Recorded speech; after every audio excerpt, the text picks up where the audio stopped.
ශ්‍රී බුද්ධ වර්ෂ 2557ක් වූ ඉල්මස 14 වන කිවිදින රෝණද රේඩියෝවේ නිරෝධය ධර්මදේශනා වැඩසටහන් මාලාවේ අද දින දේශකයාණෝ පූජ්‍ය ආචාර්ය පාරගොඩ විමලවංශ ස්වාමීන් වහන්සේ. සමන්ත චක්කවාලේසු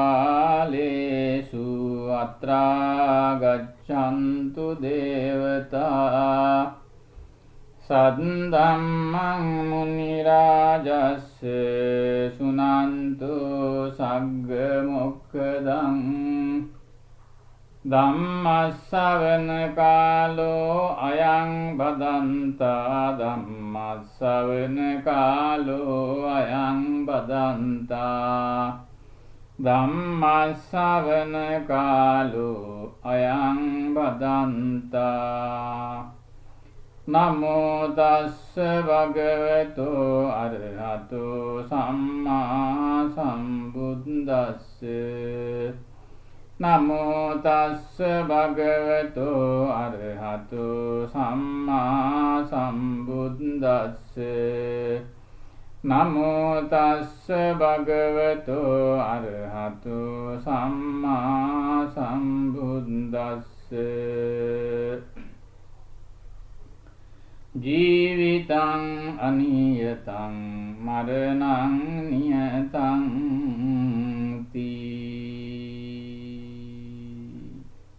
ශ්‍රද්ධා සම්පන්න පින්නතුනි,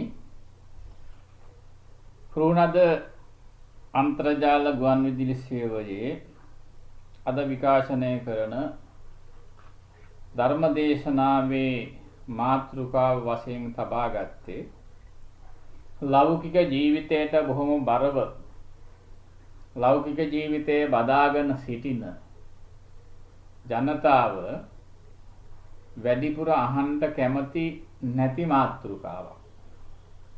ඒ වුණාට බුදුරජාණන් වහන්සේගේ දේශනාවේ හැටියට නිතර නිතර සිහිපත් කළ යුතු, නිතර නිතර මෙනෙහි කළ යුතු මාතෘකාවක්. අපි හැම කෙනෙක්ම කිසියම් මොහොතක කිසියම් තැනක උත්පත්ති ලබනවා. ඒ උපදින තැන බුදුදහමේ හැටියට මනුස්ස ලෝකෙ වෙන්නත් පුළුවන්, දිව්‍ය ලෝකයක වෙන්නත් පුළුවන්, බ්‍රහ්ම ලෝකයක වෙන්නත් පුළුවන්. එහෙම නැත්නම් සතර අපායන් එහෙක වෙන්නත් පුළුවන්. කිසියම් කෙනෙක් මරණයටපත් වුනහම මරණයටපත් වූ කෙනා නැවත උපදිනවා කියලා බුද්ධ දේශනාවේ තියෙනවා. ඒ තැනැත්තා සියලු කෙලෙස් නැසලා නැත්තම්. ඒ වගේම ඉපදුනහම ඉපදිච්ච සෑම කෙනෙක්ම මරණයටපත් වන බවත් බුදුරජාණන් වහන්සේ ඊටාම පැහැදිලිව දේශනා කරලා තියෙනවා. ඒ නිසා ඉපදීම සහ මරණය අතර කාල පරිච්ඡේදය තමයි අපට ගත කරන්න සිද්ධ වෙන්නේ. බුද්ධ දේශනාවේ සඳහන් වන ප්‍රධානම කාරණාවක් තමයි උපදිනකොටම අනිවාර්යයෙන්ම අරගෙනම එන දෙයක් තමයි මරණය කියන කාරණාව. උත්පත්තියා සහේවේදං මරණං ආගතං සදා. උපදිනකොටම අපි හැම කෙනෙක්ම කොහේ ඉපදුනත් අනිවාර්යයෙන්ම නියත වශයෙන්ම මරණය අරගෙනයි එන්නේ. මනුස්ස ලෝකේ උපදින සෑම කෙනෙක්ම පිළිසඳගත් අවස්ථාවේ සිට ඕනෑම මොහොතක මරණයටපත් වෙන්න පුළුවන්කම තියෙනවා. ඉතින් ඒ නිසා බුදුදහම අනුව මරණය කියන එක හැම වෙලාවෙම සිහිපත් කළ යුතු, මෙනෙහි කළ යුතු කාරණයක් කියලා තමයි බුදුරජාණන් වහන්සේ උගන්වලා තියෙන්නේ. ඉතින් ඒ නිසා මේ දේශනාවාන පින්නතුන් අද මේ රෝණද ගුවන් විදුලි සේවාවේ නිරෝධය ධර්මදේශනා මාලාව සඳහා මේ තෝරාගත්තු මාතෘකාව පිළිබඳව වැරදි විදිහට කල්පනා කරන්නට එපායි කියලා අපි මුලින්ම ඉල්ලා සිටින්න කැමතියි. අද මාතෘකාව මරණය. ඉපදීම හා බැඳිච්ච ප්‍රධානම සාධකය. සාමාන්‍ය ලෞකික ලෝකේ මේ දේශනාව අහන්න කිසියම් කෙනෙකුට මරණය කියන එක අමිහිරි මාතෘකාවක් නම් එහෙම කෙනෙකුට බුදුදහම අනුව ජීවිතය සකස් කරගන්නට බෑ. ඉපදිච්ච හැම කෙනෙක්ගේම සිහිය තිබිය යුතු ප්‍රධාන කාරණයක් මාතෘකාවක් තමයි මරණය කියන එක. බුදුරජාන් වහන්සේට පහළ මට්ටමේ යම් යම් ශිල්ප ශාස්ත්‍ර ලෞකික විද්‍යාවන් පිළිබඳ ඉගෙනගත්තු ඇතැම් අය උගත්යයි කියන ඇතැම් අය මරණය නිතර සිහිපත් කිරීම නුසුදුසු කාරණයක් වශයෙන් කල්පනා කරන්න බැරි නෑ. මේ ලෝකේ පහළ වුණ ශ්‍රේෂ්ඨතම උත්තමයා, ශ්‍රේෂ්ඨතම ගුරුවරයා, ශ්‍රේෂ්ඨතම ශාස්ත්‍රවරයා බුදුරජාණන් වහන්සේ. ඒ ශ්‍රේෂ්ඨතම ගුරුවරයාගේ ශාස්ත්‍රවරයාගේ ඉගැන්වීම් තමයි අපි හැම කෙනෙක්ම ඊ타ත්ම ඉහළින් පිළිගන්න ඕනේ. ඒ අනුව සෑම කෙනෙක්ම මරණය පිළිබඳව නිතර සිහිපත් කිරීම ඊ타ත්ම වැදගත් වටින දෙයක් කියන බුද්ධ දේශනාව අපි හොඳට ඇඟට අරගෙන ජීවත් වුණොත් අපේ ජීවිතයෙන් සිදුවෙන බොහෝ අඩුපාඩු, බොහෝ දුර්වලකම් සකස් කරගෙන අපේ ජීවිතේ හොඳ ජීවිතයක් බවට පරිවර්තනය කරගන්න, වෙනස් කරගන්න පුළුවන්කම තියෙනවා. ඒ සඳහා මාතෘකාව මරණය කියන එක ඉතාමත්ම හොඳ මාතෘකාවක්.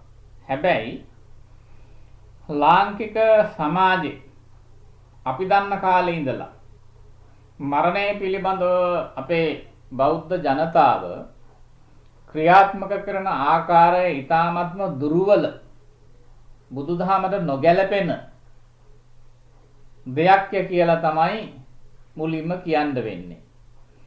බුදුරජාණන් වහන්සේගේ දේශනාවේ හැටියට මරණය කියන එක මහා බරපතල දෙයක් නෙමෙයි.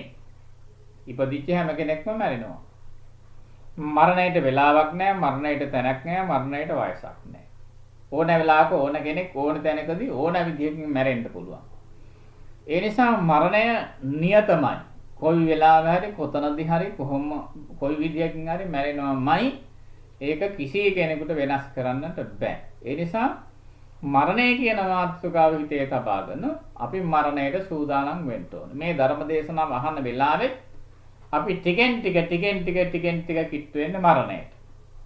ඉතින් මේ කාරණය තමන්ගේ ජීවිතේට එකතු වුණොත් එහෙම අපි මැරෙනවා කියන අදහස හිතට තදින්ම ආවොත් ඒ මරණානුස්මෘති සංකල්පනාව නිතර හිතේ ක්‍රියාත්මක වුණොත් අත් වශයෙන්ම අපේ ජීවිතය ඊ타ත්ම යහපත් තත්වයට, හොඳ තත්වයට පත් කරගන්න පුළුවන්. මොකද මැරෙන කෙනෙක් කියලා කල්පනා වෙනකොට මරුණායින් පස්සේ තමන් කරපු පින්පව් දෙකේ හැටියට කිසියම් තැනක උපදිනවා කියන අදහස හිතට ආවහම අත් වශයෙන්ම අපි හැම කෙනෙක්ම මහන්සි ගන්න හොඳ වැඩ කරලා හොඳ තැනක උත්පත්තිය ලබන්න.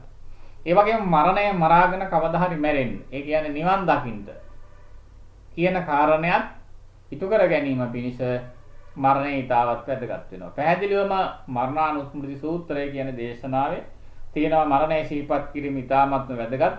සියලු කෙලෙසුම් නැසලා නිවන් දැකීමට වෙන මොකක්වත් ඕනේ මරණය සිහිපත් කළාම ඒකම ප්‍රමාණවත්ය කියලා.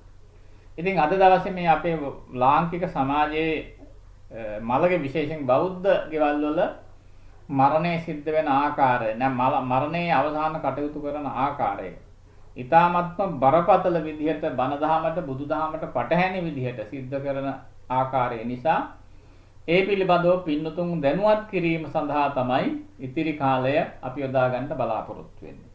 කිසියම් කෙනෙක් මරණයක් වුණාම කවදාවත් අඬන්න, වැළපෙන්න, ශෝක වෙන්න, පසුතැවෙන්න නරකයි.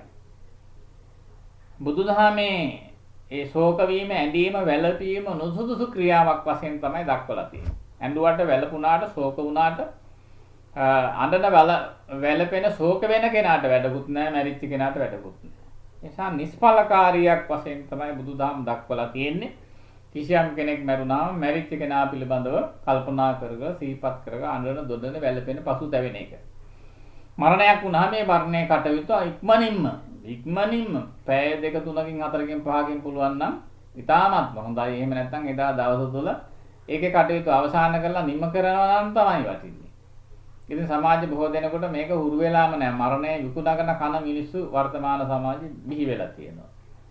විශේෂයෙන් බෞද්ධයෝ කිය මරණය බුදුදහමට පටහැනි විදිහට මරණය අවසාන කටයුතු කරන්න හුරු වෙලා තියෙනවා, පුරුදු වෙලා තියෙනවා. ඉතින් ඒ නිසා මේ දේශනය අහන පින්නතුන්ට අපිට මේ කෙටි කාලය තුළ මේ කාරණා ටික පැහැදිලි කරන්න පුළුවන් වුණොත් ඒ කාරණා ටික අහලා තමන්ගේ මරණය හරි බුදුදහමට අනුව සිද්ධ කරගන්න.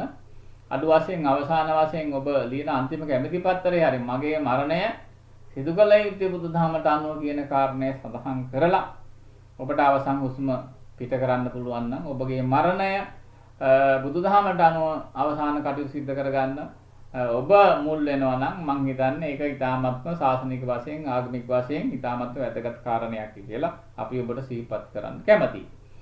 මොනවා කිව්වත් බොහොම පුහුදුන් ගති වලින් පිරී ඉතිරී ගිය පුහුදුන්කම ඇඟේ සම්මස්නාර ඇට මිදුළු ඇසේ තියෙන පුද්ගලයන්ට මරණය කියන එක මහා බරපතල මහා විනාශකාරී දෙයක් වශයෙන් තමයි කල්පනා කරන්න හුරු වෙලා තියෙන්නේ. බුදුදහම එහෙම නැහැ. ඒකට අපි පොඩි සිද්ධියක් විනෝදයට වෙලාව හැටියට මතක් කරොත් එහෙම බුදුරජාණන් වහන්සේ කාලෙත් අද වගේ ඇතැම් පුද්ගලයෝ යම් මරණයටපත් වුනහම ශෝක වෙලා පසුතැවිලා තියෙනවා. ආනන්ද හාමුදුරුවෝ බුදුරජාණන් වහන්සේ පිරිනිවන් පානවායි කිව්වහමත් ශෝකයෙන් අඬාට ඉන්නකොට බුදුරජාණන් වහන්සේ ළඟට ගෙන්නලා ආනන්ද හාමුදුරන්ට කිව්වේ ඇයි මම කලින් දේශනා කරලා තියෙනව නේද මේ සෑම දෙයක්ම ඇති වෙන හැම දෙයක්ම නැති වෙනවා කියලා. කරුණ පැහැදිලි කරාම උන්වහන්සේගේ ශෝකේ නැති කරගන්න ඒක උන්වහන්සේට හේතුකාරක වුණා. ඉතින් වර්තමාන සමාජයේ ජීවත් වෙන පින්නතුන් උනත් තේරුම් ගන්නට ඕනේ කිසියම් කෙනෙක් මරණයටපත් වුනහම ශෝක වීම, ඇඬීම, වැළපීම, පසුතැවීම, ඒ ගැන කල්පනා කර කර සිටීම නිෂ්ඵල තේරුමක් නැති, වැදගත්මකට නැති, වටිනාකමක් නැති කාරණයක් කියලා. දින ගණන් තියාගෙන මලමිනී ගෙදර තියාගෙන ඉන්න ඉතාමත්ම බරපතලයි. ඒක සමාජයට, ගෙදර අයට, වටපිට අයට, සමාජයට පොදුවේ හැම දිනාටම කරන බරපතල කරදරයක් කියලා තමයි කියන්න තියෙන්නේ. දැන් බුදුරජාණන් වහන්සේ කාලේ අපිට මරණ පිළිබඳව මරණය මුල් කරගෙන සිදුවෙච්ච සිදුවීම් ගැන බොහෝ දේශනා තියෙනවා. පින්නතට එකක් මතක් කරොත් එහෙම. එක උපාසක මහත්තයෙක් තමන්ගේ පුතා මැරුණා කියලා බොහොම ශෝකයෙන් පීඩාවටපත් වෙලා කන්නෙත් නැතුව, බොන්නෙත් නැතුව, අඳින්න පළඳින්න නැතුව ඉන්නකොට බුදුරජාණන් වහන්සේ ගෙදරට වැඩියා. වැඩම කරාම මේ මිනිස්සයා බුදුරජාණන් වහන්සේට ආසනයක් පිළියෙල කරලා සුදුරෙද්දක් එහෙම දාලා බුදුරජාණන් වහන්සේ වැඩ හිටියාම වැඩිපුර කතා බහක් නැතුව කල්පනා කර කර හිටියා. බුදුරජාණන් වහන්සේ ආව මේ උපාසකුන්නාගේ මොකද උපාසක බරපතල කල්පනාවක බොහොම කනගාටුවෙන් ඉන්නවා වගේ පේනවා. මොකද ඒ කියලා ඇහුවා. එතකොට කිව්වා ස්වාමීනි මට හිටියේ එක පුතයි. මං බලාපොරොත්තු නොවෙච්ච අවස්ථාවක පුතා මරණයටපත් වුණා. ඉතින් ඒ නිසා පුතා මැරිච්ච වෙලාව ඉඳලා මට කන්නත් හිතෙන්නේ නැහැ, බොන්න හිතෙන්නේ නැහැ, අඳින්න පළඳින්න හිතෙන්නේ නැහැ, රැකී ආරක්ෂාව කරන්න හිතෙන්නේ නැහැ, වත්ත පිටියේ වැඩක් කරන්න හිතෙන්නේ නැහැ. ගෙදර දොර වැඩක් කරන්න හිතෙන්නේ නැහැ. පුතා ගැනම තමයි මතක් වෙන්න කියලා ප්‍රකාශයටපත් කළා. ඉතින් බුදුරජාණන් වහන්සේ මේ උපාසක උන්හට කිව්වා කිසියම් කෙනෙක් ඉපදුනා නම් ඉපදිච්ච කෙනා මැරෙනවා. ඒක ලෝක නීතියක්. ඒක ලෝක ස්වභාවයක්. ඒකට පිටුපාන්න කිසි කෙනෙකුට බෑ. ඉතින් එහෙම කියලා මේ උපාසකුන්නාගේ හිත හදන්න බුදුරජාණන් වහන්සේ තමන්ගේ ජීවිතය පිළිබඳව කරන කතාවක් කිව්වා. උන්වහන්සේගේ සාංශාරික ජීවිතේ මරණයට මුහුණ පාපු ආකාරය සහ උන්වහන්සේගේ අනිත් ඥාති පිරිස එකතු වෙලා උන්වහන්සේගේ අවසාන කටයුතු කරපු විදිය.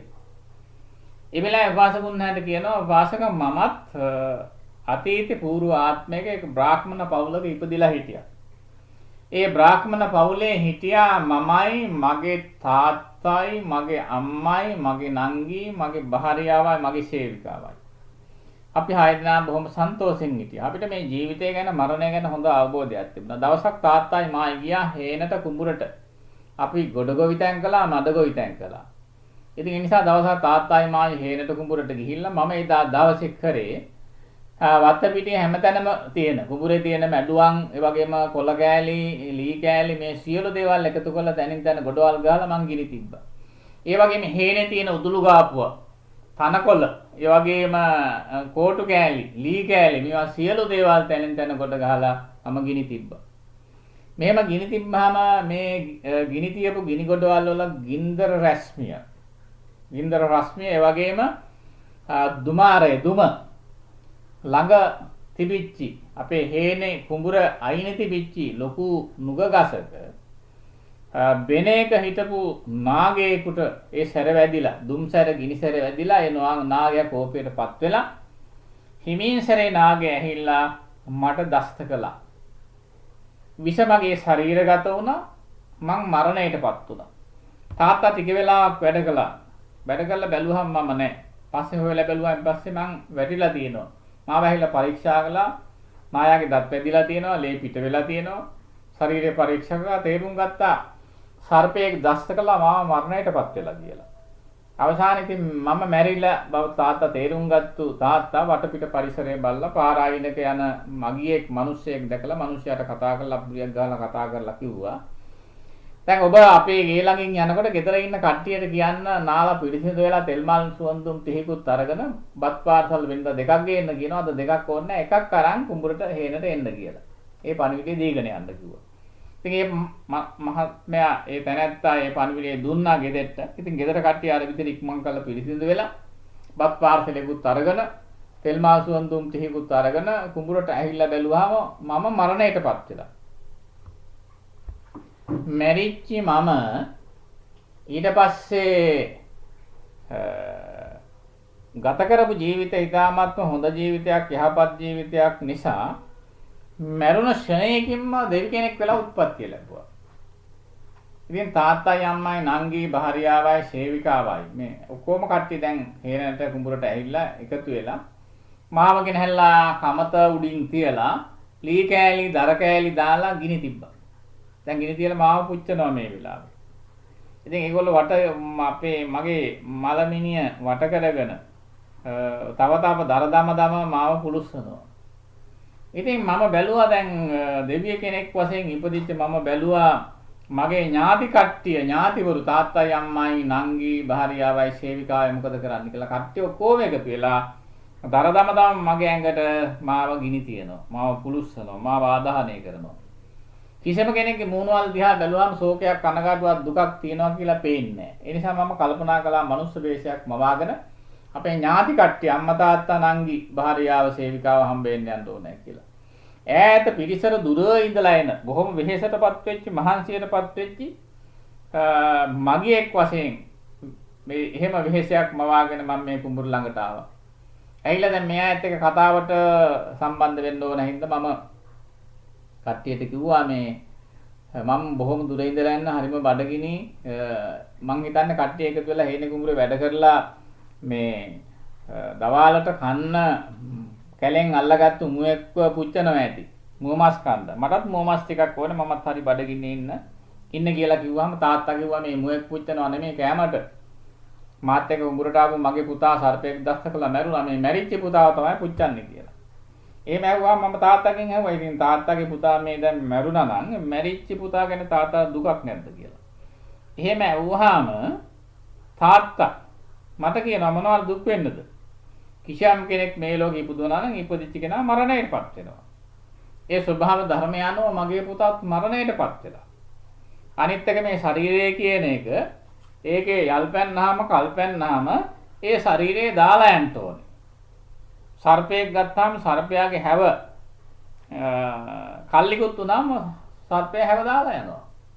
ඒ වගේ තමයි මිනිස්යාගේ මනුස්ස ශරීරයක්. ඉතින් ඒ නිසා මේ මනුස්ස ශරීරය දාලා ගියාම අපි මැරුණා කියලා ඒ ගැන අඬන එක, දොඩන එක, වැළපෙන එක, පසුතැවෙන එක කිසිම තේරුමක් නැති වැඩක්. සර්පයා සර්ප හැව දාලා ගියාම එතන ඉන්නෙත් නැහැ. ඒ සර්පයාගේ හිතේ ඇත්තෙත් නැහැ. ඒ වගේ තමයි මනුස්ස ජීවිතය ගත්තාම මිනිසෙක් මරණයටපත් වුණා මේ මැරිච්ච ශරීරයෙන් කිසි තේරුමක් නැහැ, කිසි වැඩක් නැහැ, කිසිම වටිනාකමක් නැහැ. ඉතින් ඒ කියන්නේ හඬන එක, දොඩන එක, වැළපෙන එක කිසි තේරුමක් නැති කාරණයක් කියලා තාත්තා ප්‍රකාශ කළා. තාත්තා වැඩිදුරටත් කියනවා ධෛර්යමානෝ නජානාති ඥාතීනං පරිදේවිතං.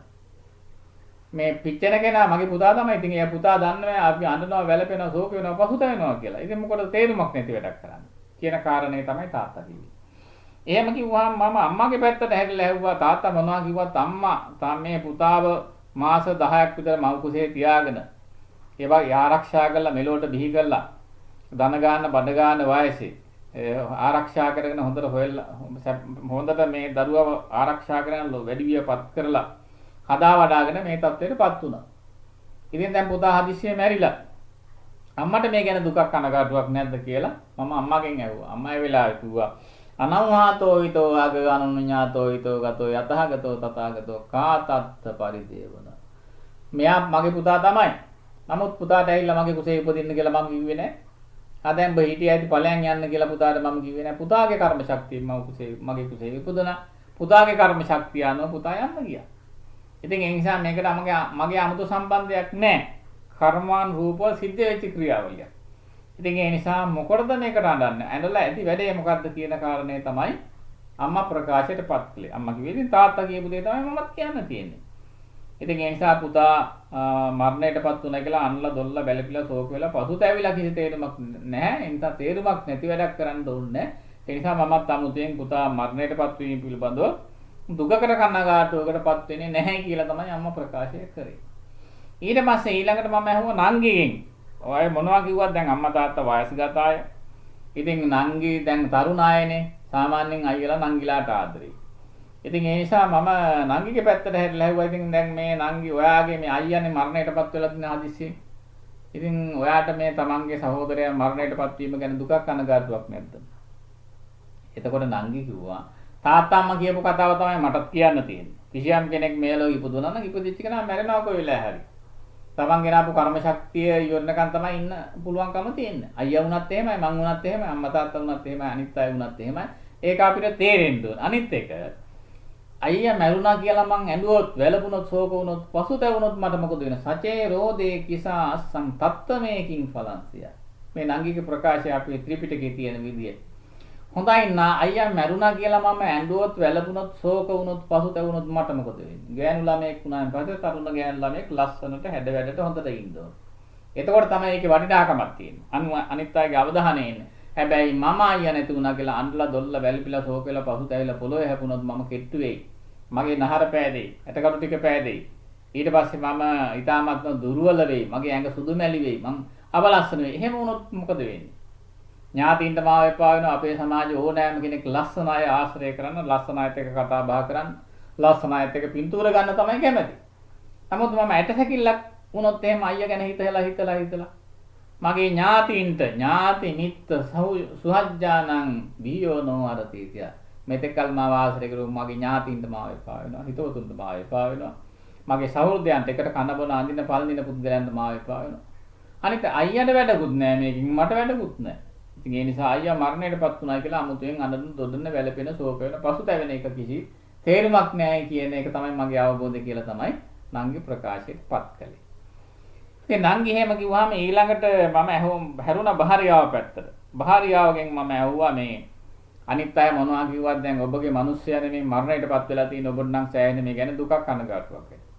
එතකොට මගේ භාර්යාව කිව්වා තාත්තයි අම්මයි නංගී කියපු දේ තමයි මටත් කියන්න තියෙන්නේ. මේ ලෝකේ කිසියම් කෙනෙක් ඉපදුනා නම් ඉපදිච්ච කෙනා කොයි වෙලාවෙ හරි තමන්ගේ කර්ම ශක්තිය හැටියට මරණයටපත් වෙන්න ඕනේ. ඉතින් මගේ මිනිස්සයා මගේ ස්වාම පුත්‍රයා දැන් ස්වාම පුරුෂයා දැන් මරණයටපත් වෙලා. ඉතින් ඒ ගැන හඬන එක, දොඩන එක, වැළපෙන එක, පසුතැවෙන එක කිසිම තේරුමක් නැති වැඩක්. හරියට ඒක මේ පුංචි ළමයෙක් නොදරුවෙක් කිසිම 6ක් 4ක් නොදන්න පොඩි දරුවෙක් අහස දිහා බලලා අහසේ ලස්සනට හඳ පායලා තියෙනවා. ඉතින් ඒ දරුවා දන්නේ නැහැ හඳ ගැන තොරතුරු. ඒ නිසා ඒ දරුවා හඳ ඉල්ලලා අඬන්න පටන් ගන්නවා. ඉතින් කිසියම් කෙනෙක් අඬනවා නම් මැරිච්ච කෙනෙක් වෙනින් නොදරුවෙක් අහසේ තියෙන හඳ ඉල්ලලා අඬනවා වගේ යථාපි දාරකෝ චන්දං ගච්ඡන්ත මනුරෝධති එවං සම්පද මේ වේතං යෝපේත මනුසෝචති. අහසේ තියෙන හඳ ඉල්ලලා අඬනවා වගේ වැඩක් තමයි නොදරුවෙක් අහසේ තියෙන හඳ ඉල්ලලා අඬනවා වගේ වැඩක් තමයි මැරිච්ච කෙනෙක් වෙනුවෙන් අඬන එක. ඒ නිසා මමත් මගේ ස්වාම පුත්‍රයා මරණයටපත් වුණා කියලා අමුතුවෙන් හැඬීමක්, වැළපීමක්, ශෝක වීමක්, පසුතැවීමක් නැහැ කියලා තමයි ප්‍රකාශයටපත් කළේ.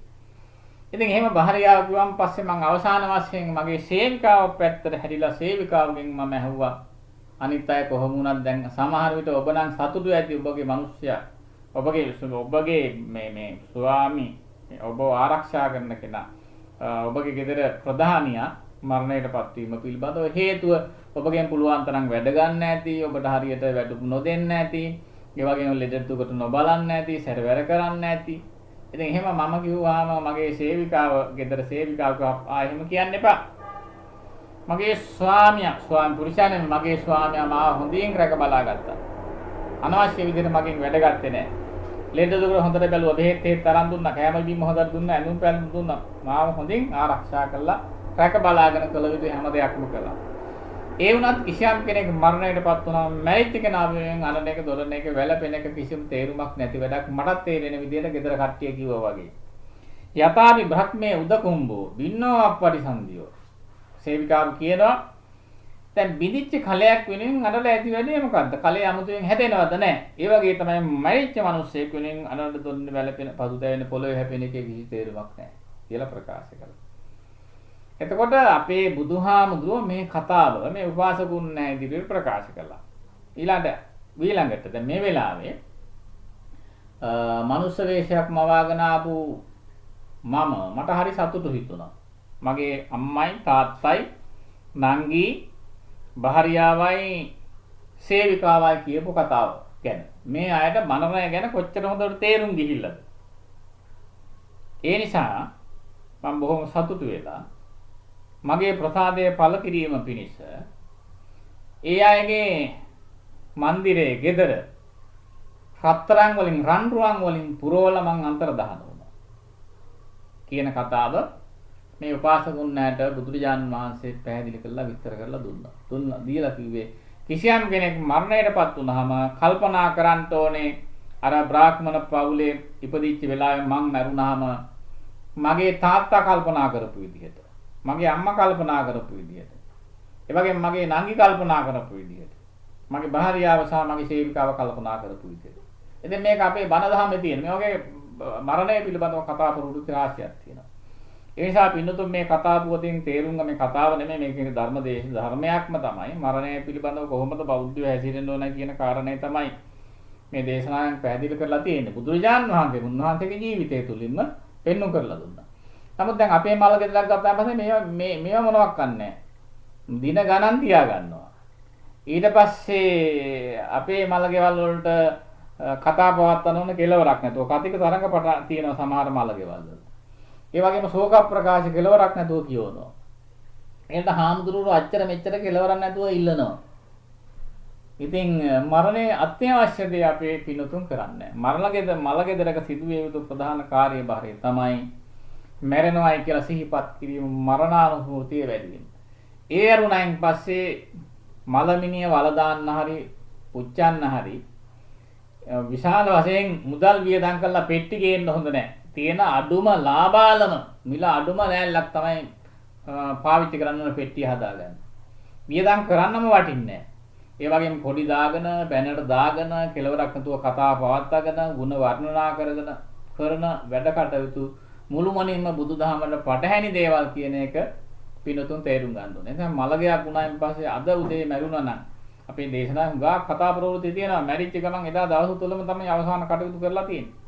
දින 3 4 5 තියාගෙන ගෙදර අය පහුගේ වගේ වටපිට අයට කරදර කර එහෙම මරණය පාවිච්චි කරලා නැහැ. ඉතින් ඒ නිසා මේ දේශනාව අපේ හැම කෙනෙක්ම අඩු වශයෙන් අනිත් අයගේ මරණ හදාගන්න බණ දහමට අනුව අවසාන කටයුතු කරගන්න පිළිවෙලක් නැත්තම් මේ දේශනාව පිළිතුරුට හරි පුළුවන් අන්තිම කැමැති පත්‍රයේදී මා මරණයටපත් වී දවස් පැය 12ක් තුල පැය 24ක් තුල මගේ අවසාන කටයුතු කරන්න ඕනේ. ඒ වගේම බැනර ගහන්න ඕනේ නැහැ. දැන්වෙන් දාන්න ඕනේ නැහැ. ඒ වගේම වෙනත් ಗುಣ වර්ණනා ඒවා ඕනේ නැහැ. ඒ වගේ විකාර විචුරණ වැඩ නැතුව මැරෙනවා කියන කල්පනාව සිහියට අරගෙන සෝහනට ගිහිල්ලා වැළලීම හරි පිලිස්සීම හරි කටයුතු කළා මගේ කටයුතු නිම කරන්න කියලා ඉල්ලීමක් කරන්න පුළුවන් නම් ඒක ගොඩක් වටිනවා. ඉතින් මේ මරණය පාවිච්චි කළා මරණය මගුල් ගයක් කරගෙන තියෙනවා ගොඩක් අය. ඉතින් මේවා දිහා බැලුවාන් පස්සේ බොහොම කලකිරීමටපත් වෙනවා මේ මනුස්ස ජීවිතවල බුදුදහම ඇත්තෙම නැහැ කියලා. සමහර අය ප්‍රකාශ කරලා තියෙනවා මලගයක් වුණායින් පස්සේ ඊට පස්සේ ගේ පිටිපස්සේ බూరు පොලක් දා ගන්නවා කියලා. කට්ටිය බూరు ගහලා ඒකේ ආදායමෙන් අර සැරසිලේ නොයෙක් විචුරණ කරනවා කියලා. දැන් මලගයක් වුණායින් පස්සේ ඊළඟට මරණය ඉම්බාම් කරනවා. ඒතකොට මරණය යථා ස්වභාවය තේරුම් ගන්න මිනිසුන්ට ඊට කඩක් නැහැ. ඊට පස්සේ සැන් දානවා පවුඩර් දානවා. ඊට පස්සේ ලයිට් වැල් දානවා. ඔය වගේ කරන්න තියෙන හැම විචුරණම කරනවා. ඉතින් ඒකෙන් වෙන්නේ මනුස්ස ජීවිතයේ යථාර්ථය තේරුම් ගන්න බැරිකම. ඒවා බුදුදහමට පටහැනි දේවල් වශයෙන් විනුතුන් කල්පනා කරලා තමන්ගේ මරණය ස්වභාවික ලෝකයට පේන විදිහට ඉම්බාම් කරන්න එපා. දවස් ගණන් තියාගන්න එපා. මොකද මැරිච්ච කෙනා එතන ඇත්තේ නැහැ. ඒක නිකන් අර තාත්තා කියපු කතාව. අපේ බෝසත් බුදුහාමුදුරන්ගේ තාත්තා බ්‍රාහ්මණ පවුලේ ඉපදිච්ච පියතුමා ප්‍රකාශ කළා සර්ප හැවක් වගේ මේ මනුස්ස ජීවිතය කියලා. ඒ නිසා මේ මිනිස්යාගේ ශරීරය සර්ප හැවක් වගේ තමයි. ඔබත් එහෙම කල්පනා කළා. මේක හැඩ වැඩ කරන මේක ලස්සන කරන දේවල් නතර කරලා බුදුරජාණන් වහන්සේගේ දේශනාව අනුව අපි හැම කෙනෙක්ම මැරෙනවා. මේ තැනැත්තත් මරණයටපත් වෙලා කියලා හිතන්න පුළුවන් නම් ඒක වටිනා කාරණයක් වශයෙන් අවබෝධ කර ගැනීමේ ශක්තිය තියෙනවා නම් ඒක ඊටාමත්ම වටිනවා කියලා අවසාන වශයෙන් මතක් කරනවා. ඉතින් අද ධර්ම දේශනාවේ මාතෘකාව මරණය පිළිබඳව ගොඩාක් කාරණා තියෙනවා මේ සමාජයට ගලපලා කියන්න. නමුත් ඉතින් විනාඩි 25ක 30ක වගේ කාලයකින් අපිට හරි අමාරුයි මරණය පිළිබඳව විස්තරයක් විග්‍රහයක් කරන්න. නමුත් මේ සඳහන් කරපු කාරණා ඔස්සේ ඔබට ආත්ම ශක්තිය ඇති කරගන්න පුළුවන්. මරණය බොහොම සරලව මරණය බොහොම චාම්මන්දමින් සිදු කර ගැනීම ඊටාමත්ම වටිනවා බුදුදහමට අනුව කියලා. ඉතින් ඒ නිසා මේ කරුණා ටික තේරුම් අරගෙන තමන් කිසියම් දවසක මරණයටපත් වුණාම ඊටාම චාම් විදියට ඊටාමත්ම කෙටි කාලයක් තුල අවසාන කටයුතු කිරීමට අවශ්‍ය කටයුතු පිළියෙල කිරීමත් ඒ වගේම ඔබගේ නිවෙස්වල පුද්ගලයෝ මරණයටපත් වුණාම වැඩි බියහියදමක් නැතුව කාලේ නාස්ති කිරීමක් නැතුව මරණයේ අවසාන කටයුතු කිරීමටත් ඔබට අදිස්ථාන කරගෙන ඒ අනුව කටයුතු කරන්න පුළුවන් නම් ඒක ඊටාමත්ම වටිනා කාරණයක් වශයෙන් මතක් කරමින් මරණය පිළිබඳව වැය භාගයකට ආසන්න කාලයක් ශ්‍රවණය කළා සිදු කරගත්තු සියලු පුණ්‍ය සම්භාරයන්ගෙන් කොටසක් මේ ගුවන් විදුලි සේවාවේ කාර්ය මණ්ඩලයේ හැමදෙනා ඒ වගේම මේ ධර්ම දේශනාවේ දායකත්වයේ දරන හැමදෙනාටම සිත සාන්තිය සෞභාග්‍ය නිදුක් නිරෝගී සුවය චිරජීවනයේ ඇති කර ගැනීම පිණිස ලෝකපාලක ශාසනපාලක සියලුම දිව්‍ය දේවතාවුන් වහන්සේලාගේ දේව ආශිර්වාදය ලැබේවා දේවානුග්‍රහය ලැබේවා කියලා අපි ප්‍රාර්ථනා කරනවා. එසේ මේ පින් දෙවියන් අනුමෝදන්ලා ඒ දෙවියෝත් පතන්නා බෝධින් ශාන්තෝ නිවන් සුවයෙන් සැනසේවා කියලා ප්‍රාර්ථනා කරනවා. ඒ වගේම රුණදු ගුවන් විදුලි සේවාවේ කාර්ය මණ්ඩලයේ නමින් පරම්පරාගතව පරිලෝකසපත් වූ සියලු ඥාති සමූහයාත් ඒ වගේම මේ ධර්ම දේශනාවේ දායකත්වයේ දරන හැමදෙනා නමින් පරම්පරාගතව පරිලෝකසපත් වූ සියලු දෙනාත් මේ පින් අනුමෝදන්ව සැපෙන් සැපයටපත් වේවා කියලා සාන්තෝ නිවනින් සැනසේවා. ඒ වගේම මේ ධර්ම දේශනාව ශ්‍රවණය කරපු ලංකාවාසී ලෝකවාසී හැමදෙනාටම මේ සිදු කරගත්තු සියලු පුණ්‍ය සම්භාර ධර්ම සමූහය හේතු කරගෙන තම තමන් ගත කරන ජීවිත හොඳින් ගත කරලා අවසාන වශයෙන් බලාපොරොත්තු වන සාන්ත නිර්වාණ සම්පත්තියෙන් සැනසීම පිණිස මෙම ධර්ම ශ්‍රවණය පින්කම ඒකාන්ත වශයෙන් හේතු වේවා වාසනාව වේවා කියලා ප්‍රාර්ථනා කරනවා. ආකාසට්ටා ජුම්මට්ටා දේවා නාග මහිද්దికා පුඤ්ඤන්තං අනුමෝදිත්වා චිරං රක්ඛන්තු ශාසනං ආකාසට්ටා ජුම්මට්ටා දේවා නාග මහිද්దికා පුඤ්ඤන්තං අනුමෝදිත්වා චිරං රක්ඛන්තු දේශනං ආකාසට්ටා ජුම්මට්ටා දේවා නාග මහිද්దికා පුඤ්ඤන්තං අනුමෝදිත්වා චිරං රක්ඛන්තු ත්වං සදා. රුණද රේඩියෝවේ නිරෝධය වෙතට පැමිණ අප මහා භාග්‍යවතුන් වහන්සේ දේශනා කළ අමිල ධර්මය ඔබේ දෙසවන් අතරින් සිත තුළට පිවිසුවා තැන්පත් කොට සිත සදාකාලිකවම සුවපත් කරවීමේ අරමුණින් අමා ධම්රස දෑහෙන බුදු වදන් රුණද රේඩියෝව ඔස්සේ සුවහසක් ජනයාට තිළින කරමින් මහින්ද රුබේරු පියාණන්ටත් ශ්‍රියාණී මංගලිකා මෑණියන්ටත් පවුලේ සැමටත් සෙත්පතා දීපිකා නිරෝෂණීගේ මෑණියන් ඇතුළු පවුලේ සැමට සෙත්පතා සහ පියාණන්ට පින් පිණිස අද දින මෙම ධර්මදේශනයට දායකත්වය දැක්වූයේ කොරියාවේ සේවය කරන ජමිල් රුබේරු සහ සයිප්‍රස් සේවය කරන දීපිකා නිරෝෂණී විසිනි.